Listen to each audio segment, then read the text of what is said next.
Ayo diikuti biar gampang nanti ngapalinnya. Allahumma inni as'aluka fi'lal khairat wa tarkal munkarat wa hubbal masakin wa idza aradta bi'ibadika fitnatan faqbidni ilaika ghaira maftun. Sekali lagi, semoga nanti pulang hafal. Allahumma inni as'aluka fi'lal khairat wa tarkal munkarat wa hubbal masakin wa idza aradta bi'ibadika fitnatan faqbidni ilaika ghaira maftun. Bapak Ibu, saudara-saudari sekalian, ternyata yang menjadi perdebatan malaikat yang dekat dengan Allah, malaikat yang tinggi itu, bukan hanya masalah kafarat, penghapusan dosa, tapi juga tentang darajat, tentang ad-darajat, tentang derajat. Kalau tadi penghapusan dosa, sekarang peninggian derajat. Kata Nabi, wad-darajat, tentang derajat. Apakah derajat itu? Kalau tadi ada 3, derajat pun 3. Pertama, ifsya'us salam, tebarkanlah salam, baik secara maknawi ataupun secara hakiki. Secara hakiki, ya kita tebarkan salam, mengucapkan doa kepada saudara-saudara kita sama muslim. Kalau bertemu, jangan pilih-pilih, asal dia muslim, assalamualaikum warahmatullah. Kadang-kadang kita enggak, hanya yang kenal doang. Padahal kita ini berjalan, ya, mau berpapasan dengan orang, kelihatannya pakaiannya muslim, berjenggot, celana cingkrang. Kadang kita enggak salam, cuman senyum doang. Tebarkan salam. Apalagi negeri ini mayoritas muslim enggak? Antum pernah naik busway? Mayoritas di busway itu muslim enggak? Mayoritas.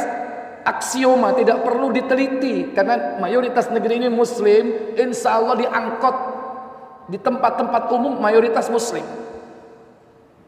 Iya kan? Tebarkan salam. Pernah nggak masuk busway, assalamualaikum warahmatullahi wabarakatuh? Pernah nggak? Halo? Dipikir apa antum? Itu mental block namanya. Antum takut dengan bayangan sendiri. Sekalipun nanti dianggap mau ngamen, nggak mungkin ya, nggak boleh kan? Atau mau minta sumbangan, atau di bis-bis luar kota, itu hanya sebentar aja anggapan itu. Ketika antum ke belakang duduk, orang lihat, ternyata penumpang, bukan pengamen, bukan minta sumbangan. Tapi antum sudah melaksanakan ini, derajat ketinggian, menebarkan salam. Dulu para sahabat itu menebarkan salam, bertemu dengan saudaranya, tidak harus ada acara-acara tertentu. Walaupun hanya ketemu, dia datangi lapak-lapak saudaranya di pasar, ini ucapkan assalamualaikum warahmatullah. Pergi ke lapak sebelahnya, assalamualaikum, menebarkan salam. Sahabat kalau berjalan dalam sebuah rombongan, apakah itu rombongan peperangan, jihad, ketika mereka berpisah, dipisah oleh pohon, dipisah oleh batu, begitu ketemu, assalamualaikum, ketemu lagi, assalamualaikum, padahal baru saja terpisah. Kalau kita kan nggak cilu, kalau kita begitu, salam sebarkan. Maknawi, secara maknawi, tebarkan salam apa? Tebarkan perdamaian.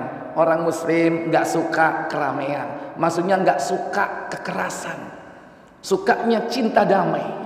Gak suka perdebatan. Walaupun antum dalam kondisi benar, tinggalkan perdebatan. Sekalipun dalam kondisi benar, kau akan diberikan pertengahan surga atau istana di pinggir surga bagi siapa yang meninggalkan perdebatan walaupun dia dalam posisi yang benar.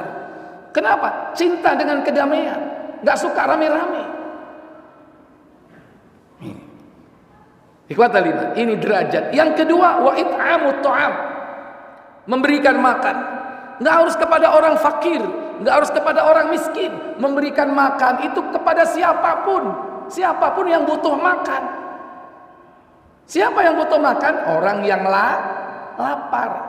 Saya tanya, orang berduit pun, orang kaya pun lapar nggak? Lapar, ajak makan. Boleh, itu peningkatan derajat. Traktir temannya. Atau sekarang ada tradisi tiap Jumat, Pak. Jumat apa itu? Jumat berkah, bagi-bagi nasi. Itu cara memberi makan. Cuman itu tradisi di negeri kita, Pak. Negeri lain nggak ada, Pak. Kalau dalam hadis, kebiasaan setiap habis Jumat, itu sahabat bukan makan-makan di masjid. Kemana? Dia pergi kepada salah seorang sahabat, dia dijamu di rumahnya, makan-makan di sana. Itu tradisi sahabat dulu. Kalau kita enggak kan, masjid yang menyediakan nasi bungkus. Tapi tidak masalah selama tidak bertentangan syariat. Itu termasuk memberi makan. Bisa jadi yang makan bukan hanya orang miskin, bukan hanya fakir, orang kaya pun makan nasi berkah. Kadang makan. Kenapa? Satu, malas keluar. Yang kedua, dilihat menunya cocok nih kelihatannya. Udah, makan aja. Siapapun orang yang lapar, beri makan. Yang ketiga, wassalatu bil-laili wan nasu niyam. Salat yang dikerjakan di malam hari tatkala manusia tidur lelap. Itulah salat tahajud atau qiyamul lail. Dan itulah peningkatan derajat. Sebagaimana Allah berfirman, "Wa minal laili fatahajjat bihi nafilatan laka asa ay yab'atsaka rabbuka maqaman mahmuda." Mudah-mudahan Allah memberikan derajat yang bernama maqaman mahmuda. Jadi singkatnya, kalau kita ingin asya bi khairin, hidup di dunia baik, wa mata bi khairin, matinya juga baik. Yang pertama tadi apa? Al-kafarat. Apa kafarat? Pertama, al-mukthu fil masajid ba'da salawat. Diam di masjid setelah melakukan salat fardu. Yang kedua, wal masyu 'alal aqdam ilal jamaah. Berjalan kaki menuju ke tempat salat berjamaah. Yang ketiga apa? Isbaghul wudu fil makarih. Yaitu apa? Menyempurnakan wudu ketika di saat-saat yang tidak disukai. Adapun darajat yang meninggikan derajat kita di sisi Allah apa? Ifsya'us salam, menebarkan salam. Yang kedua, it'amut ta'am, yaitu memberikan makan. Dan yang ketiga, as-salatu bil-laili wan nasu niyam, mengerjakan salat di malam hari ketika manusia pada tidur. Inilah yang menjadi perdebatan malaikat yang memungkinkan kita bisa melaksanakannya karena ketinggian dari amal ibadah tersebut agar kita mendapatkan bahagia fid dunya hasanah wa fil akhirati hasanah. Asya bi khairin famata bi khairin. Hidup baik, mati pun baik. Wa akhiru da'wana walhamdulillahi rabbil alamin. Subhanakallahumma wa bihamdik asyhadu an la ilaha illa anta astaghfiruka wa atubu ilaik. Wassalamu alaikum warahmatullahi wabarakatuh.